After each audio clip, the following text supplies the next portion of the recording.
rambling for a Saturday morning.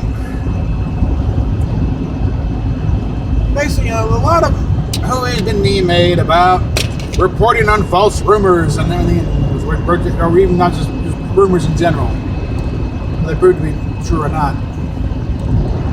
And wait until it's actually verifiable. I think certain rumors, I think it does help probably to report on them. Because stuff like, Seth MacFarlane might be buying Star Trek. I mean, not necessarily report them as it's happening, but just to, if this is true, what does this mean? And reporting on that. Because, remember, the companies involved are watching this too. Lucasfilm, CBS, BBC. Because they want to try and get a gauge of what the audience is saying. They might have to do surveys and all the crap, and people lie in surveys all the time. Get a real, finger on the pulse of the public. So a reaction of, Seth MacFarlane might be buying Star Trek, a reaction of, oh my God, please let this be true, amounts to a very big vote of no confidence in the people who are currently running Star Trek, don't you think?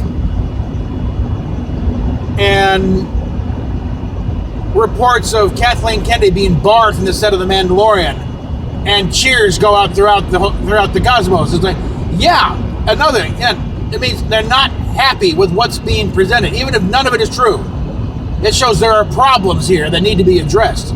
So I think, it is important to do reports on these. Yeah, be careful, and again, it always caveat: treat this as rumor until it's independently confirmed. But still, the implications of if this is true, what does this mean? It is important to report these things, because we need to that's the best way to let people know we are not happy, or we are happy, or whatever. And it's a lot cheaper than having to mail a letter. That's the old-fashioned way, or try and track down somebody who's got a connection to somebody's in charge.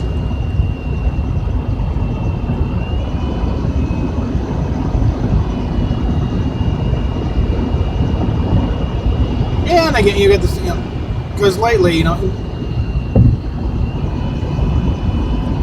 also bellyaching about, that's just rumors, yeah, and they said there's rumors today, but bellyaching about it also just, it obscures the point of a lot of these rumors are proven to be true. Contrary to the standard line, no, Midnight's Edge is right a large part of the time. Doomcock is right, especially lately. They are spot on right, because these Reddit leaks lately have been coming out spot on accurate. They've been calling Picard right down the line.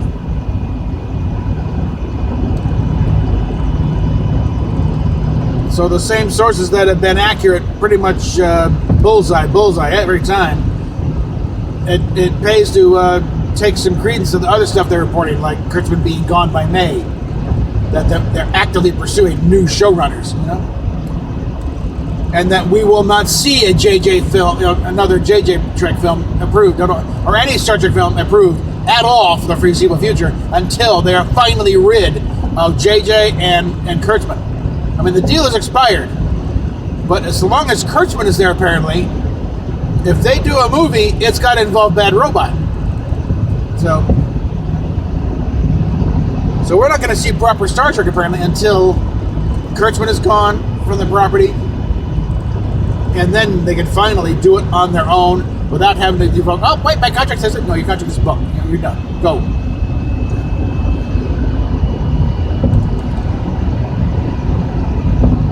And again, if they think everything's going on happy, they'll prove another film. People seem to like it. Well, you need to let people know. No, we don't like it.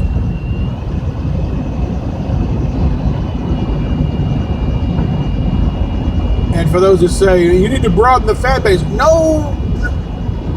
Yeah, you need to broaden the fan base, but you don't need to alienate the old fan base. And that's what's been going on lately. Because for some reason, they seem to think either they don't need the old fans, or we'll just show up anyway. No matter what kind of slap you put on the screen. If it's got the right label on it, we'll show up and pay our money. And there's now proven to be, no, not necessarily true. We won't go to see your movie if we don't like it. We won't tune into your TV show You know? Ratings for Doctor Who are dropping like a meteor.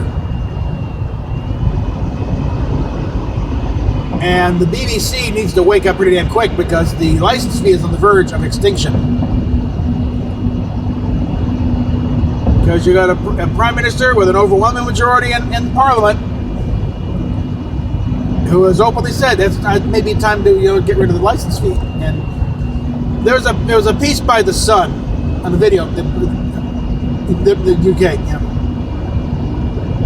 and they really kind of put a different spin on it. It's not so much a BBC license fee, it's a BBC poll tax.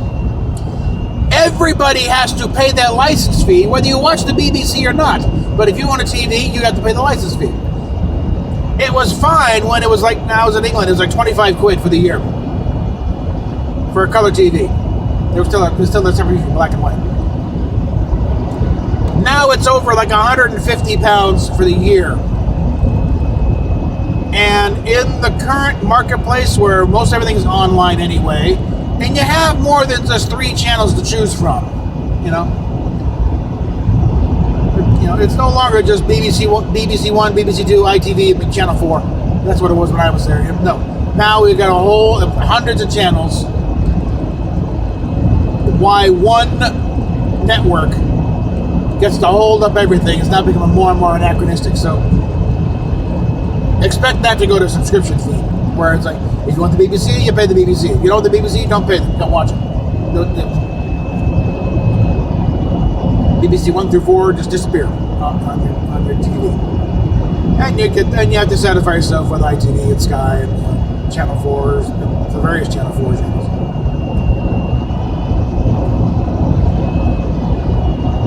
That's the thing. The tide is turning against these, people who keep shoving agenda down their throats. Because people have figured out, no, I don't have to watch your show.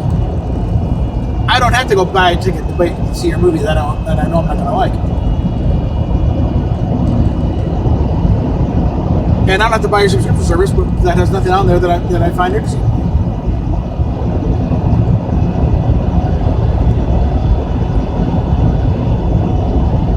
And I'm thinking, as far as it's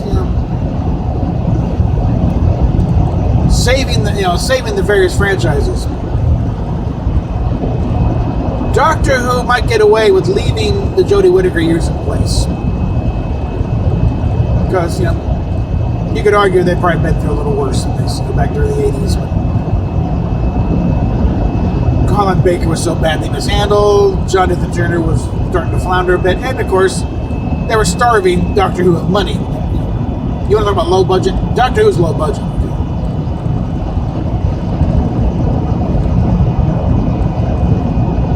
Back then, but they have put a lasting damage to the fan base on their case, but they can be saved with a new showrunner, new doctor. But unfortunately, be another 2 years, one more year after this current one. Hopefully, with the new head of the BBC, it'll be with one more year, and they need to fix this mess. Somebody has to come along behind you and sweep up afterwards. Try not to make too much of a mess of it. Put this back on an even keel so we have something to salvage here. Because Doctor Who, up until this point, was a major moneymaker for the BBC. Probably not so much now. Merchandise is not selling like it used to. People aren't buying the DVD and the Blu-rays. In fact, I think they canceled the Blu-ray for this season. Star Trek and Star Wars, to really fix things, with Star Trek, they need to once and all declare that the Kurtzman Trek stuff is a separate timeline. There's plenty of evidence there to be had for those willing to actually look at it and accept it. I mean, happy talk from Kurtzman be damned. Okay, that is not the same timeline. There is no way in hell, for instance, you can argue that the Enterprise shown in Discovery is the same ship as we saw in the original series. And that's what they're trying to put forth with this thing. Oh, it's the same timeline. Boom.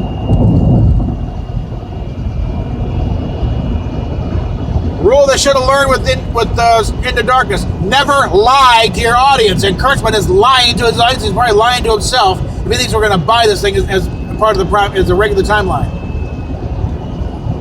I would say prime timeline. Prime is a creation of JJ stuff. The term may have been around, but he's the one who latched onto it. It's a prime. It's prime. It's okay. But is prime canon? Apparently not. The prime timeline showed an Enterprise about the size of the Enterprise D in the Raven timeline. And as time went along, apparently starship sizes got gargantuan and stayed that way. Now that kind of goes along, it actually plays into a theory that I got regarding, timelines in Star Trek.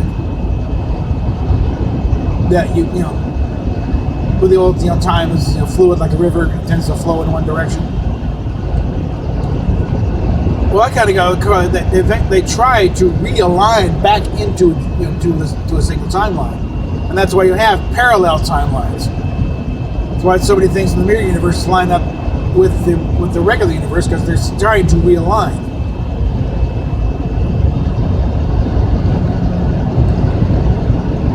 And while you still have a Jean-Luc Picard on a recognizable Enterprise D, while everything else behind it is screwed up, it's trying to realign itself.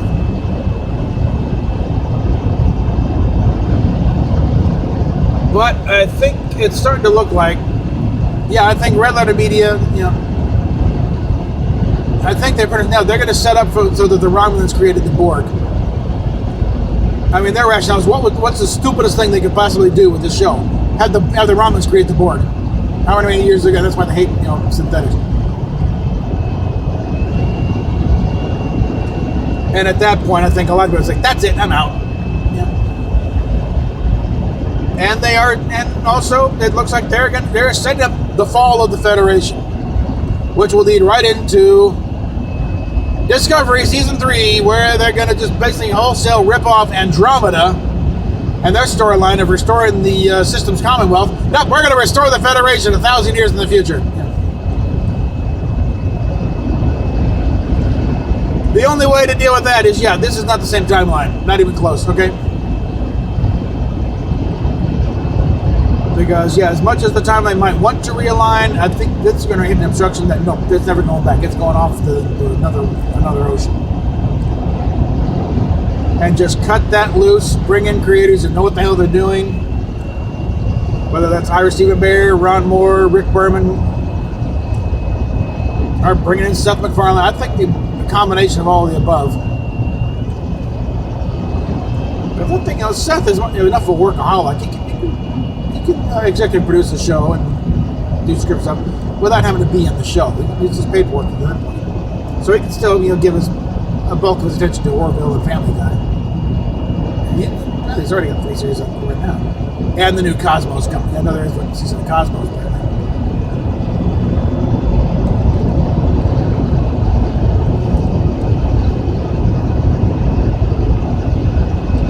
And also the way they're doing shortened seasons these days.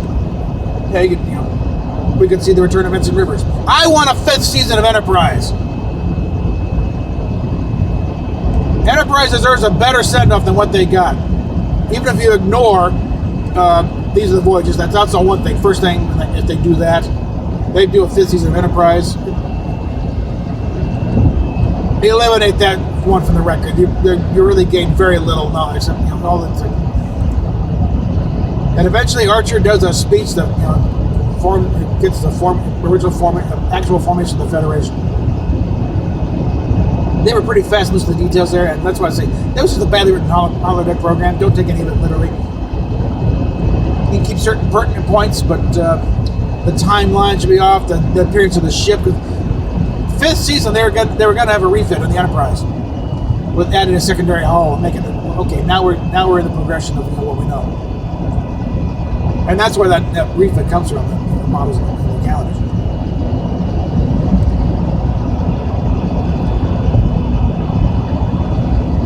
But as far as, Star Trek just has to cut that stuff loose. Get that out of the timeline.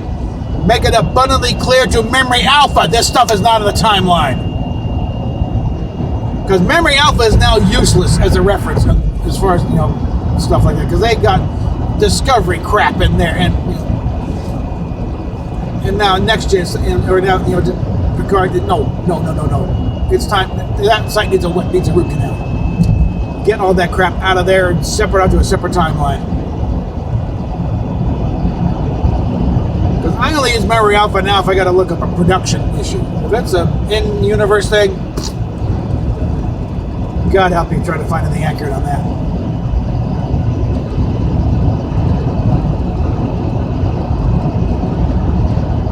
Speaking of which, I do have to start actually seriously working on the concordance again. I do want to finish up, if only for my own purposes. I want to finish that book.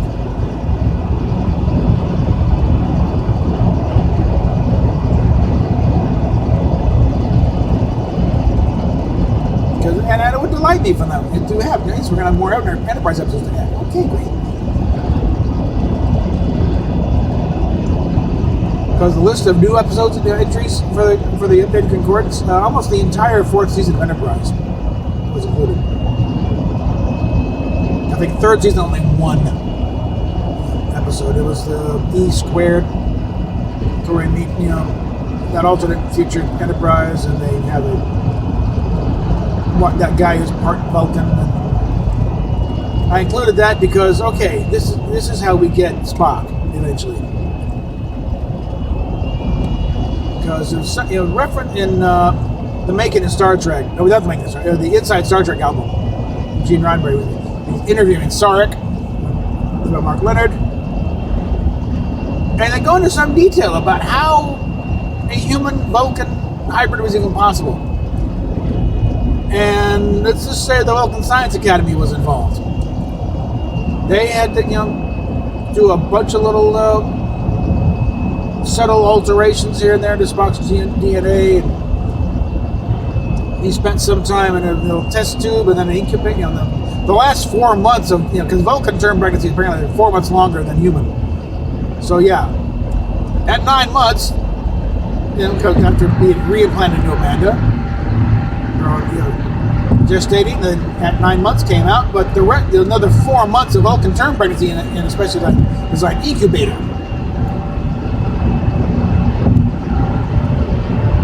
And the fact that DePaul and Tripp's kid did not survive means that, Judy and Gar, Reeve Stevens, were aware of this stuff, and they know human and Vulcan DNA is not compatible right off the bat. You got to do some stuff. And again, Phlox was brought in because apparently in E squared, Phlox is the guy who figures out how to get human and Vulcan DNA to mesh up. And in that, Terra Firma was the last one.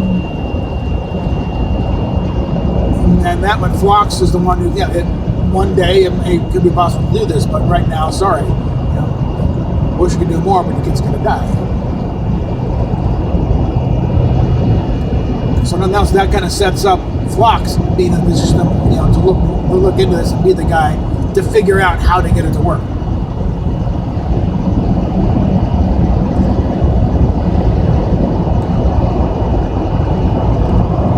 I've been told the long rambling rants are get a lot of views, so I'm all over the damn map here. But yeah, I want to see Enterprise wrapped up properly. Get a year, at least a 5th season, and if it takes off, hey, let's get a few more. Let's see the Romulan War a bit. Definitely see that refit Enterprise on screen. And the last scene of the last episode of Enterprise should be a very old Jonathan Archer, former Federation president and, of course, former captain of the NX-01 Enterprise, being there at the christening of the Enterprise NCC 1701. A little photo op with Captain April and his crew. I think it's pretty much, because it's been kind of side canon aside that Pike was April's first officer. But the kind of setup of, they do the 5-year shakedown of this design, and after that, April goes to do whatever, Pike assumes command, and that's when he needs his 10 years, 10, 11 years. Spock comes on board around that time.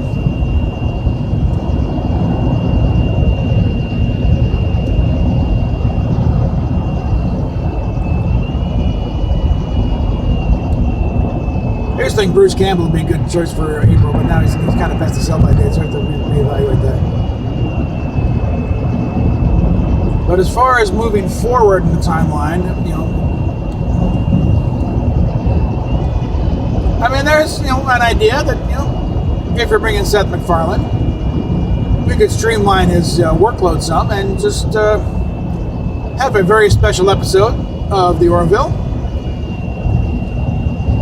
where this mysterious stranger who identifies himself only as Q shows up, played by John Delancey, and through various machinations they finally do a little temporal rearranging, and by the end of the episode everyone's in Starfleet uniforms. They now are in Starfleet under the United Federation of Planets. The Orville, while in the interior looks pretty much the same, the exterior, they now have nacelles instead of loops. It's now a proper Starfleet ship, and from then on it's Star Trek Orville, like it was originally pitched to begin with, I think.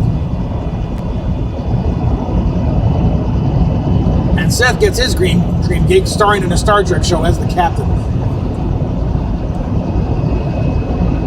Because truth be told, very little bit has to be changed to the Orville to make it a Star Trek show. Largely, it's uniforms and ship design, and just nomenclature. Union Fleet, the Starfleet, rather than the Federation. It wouldn't even change the aliens. They're moving up from Mocklins and Kalon, and now they can actually add a few Vulcans and Andorians here and there.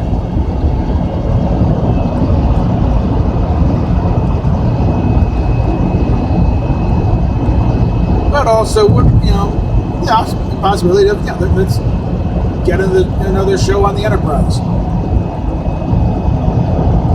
Which Enterprise? Who the hell knows? I'm thinking the Disco Prize. I think it could go a little further in the future, and let's just put a G on the end of that register number. The ship is big enough. Like I said, it's about the size of the Enterprise D, for God's sakes. So let's just, make it the Enterprise G. I don't know what name class you'd make it, but it's certainly not Constitution because it's too damn big.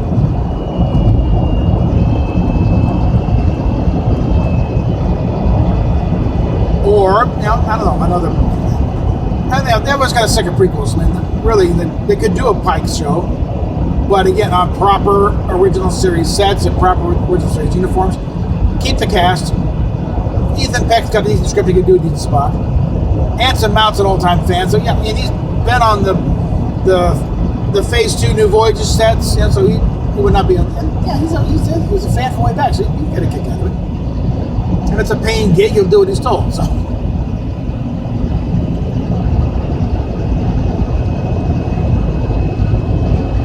But that is a show. I mean, you're going to do a prequel.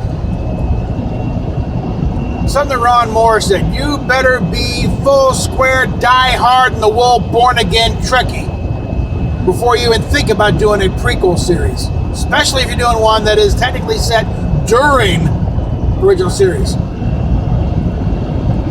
And that's kind of what you're dealing with a Pike show. Because yeah, you have the cage, you got where no man has gone before, and the years in between. So yeah, you have first episode, 13, about 12-year gap, and then the second episode. So yeah, you do a Pike series, you're doing it during the original series. Not during the original series proper, sure, because, carbon maneuvers, that picks up, but still. This period is known. So to monkey around and throw in a totally different ship design and say it's the same thing, it kind of goes back to the thing of, Kurtzman, just how stupid do you think we are? And do you realize that, again, scientists watch this show. College professors watch this show. And you're treating them all like stupid 12-year-olds.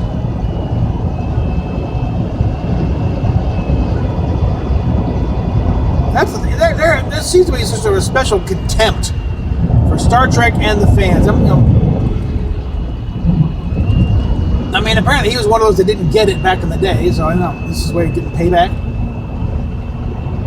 This is all kind of deep-seated element of the Star Wars versus Star Trek feud. You need to get the memo that it was largely just in fun. By the way, for listening, Kurtzman, the Enterprise would completely waste the Death Star with one photon torpedo shot. Just, okay, oh, there's the port. Okay, program and, of course, fire torpedo. We're going to keep the shields up. Because they're like, oh, that thing will blow up a planet. That's assuming the Enterprise is stupid to sit still in one spot and let it be shot by that laser. Okay?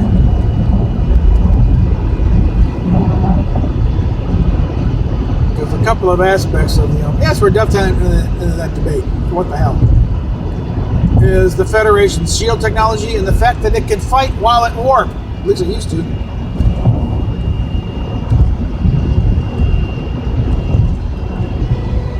Before, warp drive suddenly turned into Star Wars hyperdrive.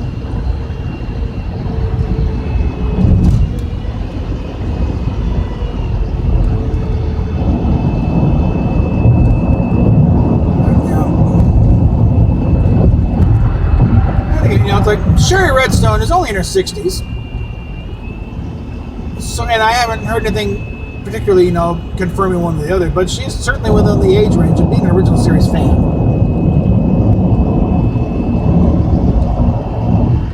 And it's been pretty much said that she considers Star Trek to be a family heirloom because they had it for quite a while. But if she's also a fan who knows the stuff well enough to know that this is not Star Trek, it would fall into that she wants Kurtzman and JJ gone at the earliest opportunity. But considering, again, the merger and the fact that both companies are pretty well depleted, which led to the remerger, they can't afford to just buy out the contract until they go packing. So we got to sit it out. Once they're gone, these happy days are here again. We can finally get back to proper Star Trek. That's why I don't say Star Trek is dead. Star Trek is in stasis right now. Because what we're getting is not Star Trek, not by any stretch, okay?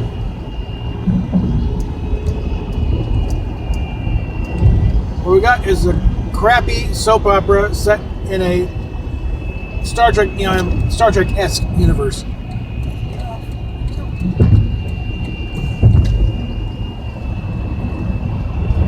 But we got, one thing you'll notice you look on the writing credits for the writers for the Gilmore. That's why I keep saying Gilmore Girls, right? Because literally, most of them came from the writing staff of the Gilmore Girls. How the hell anybody can look at these guys' resumes and think, yeah, you're right for Star Trek?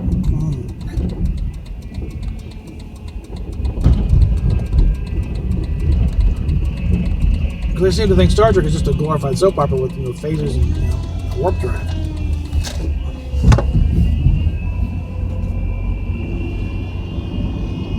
We need to get back to the thing where I think maybe all the way back to where we get established science fiction writers brought in to do story pitches.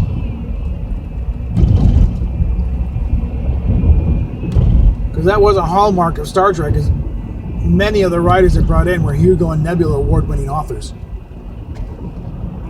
A lot of them didn't have a clue how to write a teleplay. A few of them had experience with screenplays, so they were fine. But a couple of them just didn't quite get the idea, the urgency, and we need this now. I'm working on. No, I need the script on my desk by the end of the day. And ideas, it's a great idea, but we can't film that. Okay, we got a budget. It's maybe the most expensive show on television, but we can't afford that.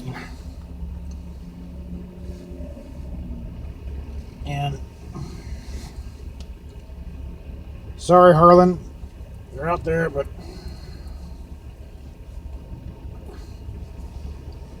no, Sitting on the Edge of Forever could really not be filmed as written. Okay.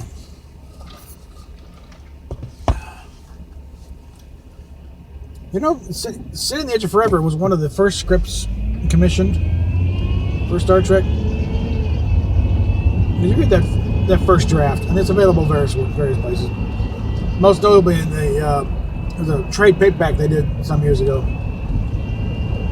where a big old essay from Harlan invaded his spleen on the whole thing all over again. But there was stuff in that original draft. This is first pilot stuff. This is totally So that's how early on this show was still being, this episode was being worked on. It was like around the same time as when No Man Has Gone Before. It's still being finished up. And it was the next to the last episode filmed. And by that point, they were filming them, they were finishing them up the week they went out to NBC.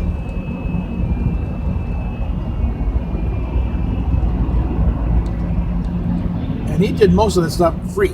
Okay, the rewrite money it wasn't used up. No one touches my words. Unfortunately, people had to touch his words because, sorry, Harlan, we got to live with these guys after you take off. We can't have Kirk, sacrificing everything to save this girl that he loves because he's got to be the hero. I'm sorry. I know in your cynical worldview you didn't believe in heroes, but Roddenberry was very much, we got to have heroes in our lives.